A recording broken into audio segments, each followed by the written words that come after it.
Hello children. Today we are going to discuss about the formation of greatest and smallest numbers. That is, we can build the numbers using digits 0, 1, 2, 3, 4, 5, 6, 7, 8, 9. So here we can form the greatest number. Based on that, we can arrange the given digits in the descending order. In the same way, to write the smallest number, we can arrange the digits in the ascending order.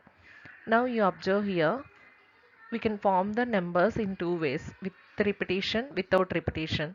So first we can go through the without repetition. Let us consider the digits 4, 7, 6, 3, 9, 2, 1. So we can form the greatest number. Based on that, we can arrange the digits in the greatest number to smallest number, that is 97,64,321. In the same way, to write the smallest number, we can arrange the digits in the ascending order. So we got the number 12,34,679. In the same way, with repetition, how do we write that? So let us consider the four digits 2, 5, 1, 8. So using these four digits, we can write the greatest six digit number and smallest number. So out of these four given digits, the greatest number is digit is 8. So the rest all three digits are there. So we can repeat 8 in 3 times. So after that we got the number 8,88,521. So to write the smallest number, we can repeat the 1 3 times. The rest all three digits are there, so we can cover three places with the same number. That is 1,11,258. So in the given digits, for example, 0 is there. How do we write the greatest number? So general, to write the greatest number, we can arrange the digits in the descending order. That is 8,54,210.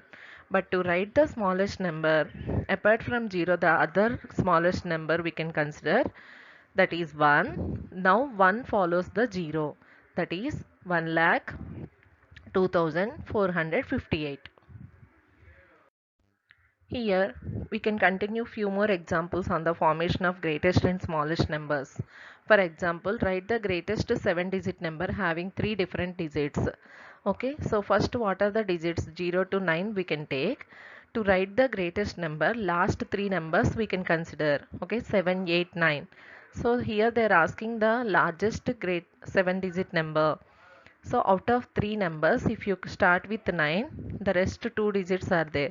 So we can repeat 9 as 5 times. So we can get the number 99,99,987. In the same way, write the smallest 7-digit number using three different digits. So out of the given digits 0 to 9, we pick the three digits 0, 1, 2.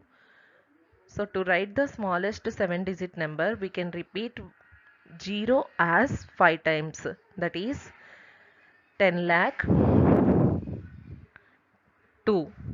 This is the number.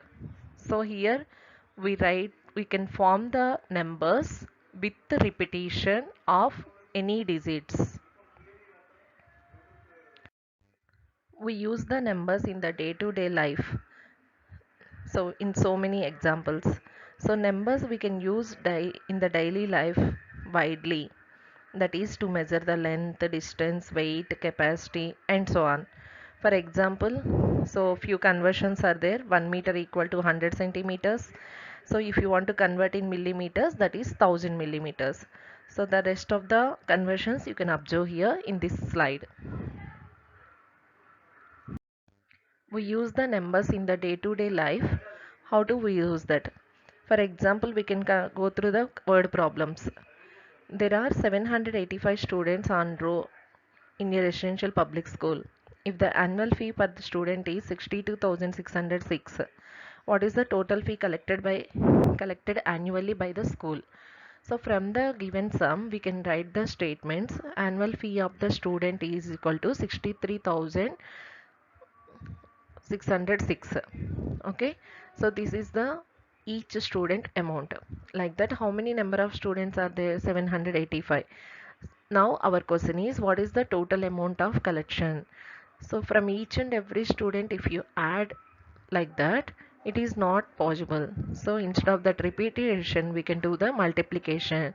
So the total amount of annual fee is equal to each student amount into number of students. If you multiply 3-digit multiplication, what is the answer you will get? 4 crore 91 lakh 45,710.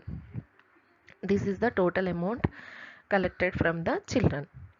The next example, a shopkeeper had 12 lakh rupees with him. He placed an order for 55 air conditioners at each cost is 20,825.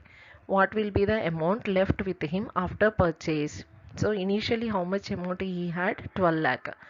He wants to buy the air conditioners and each air conditioner cost is 20,825. Like that he wants to buy 55 air conditioners.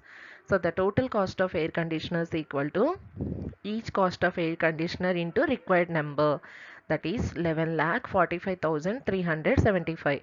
So after purchasing the 55 air conditioners, how much amount is left with him?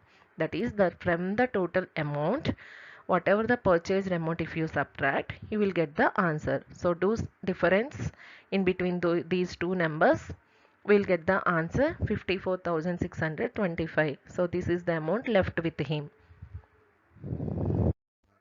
This is the home assignment. You can do these sums for extra practice. Thank you.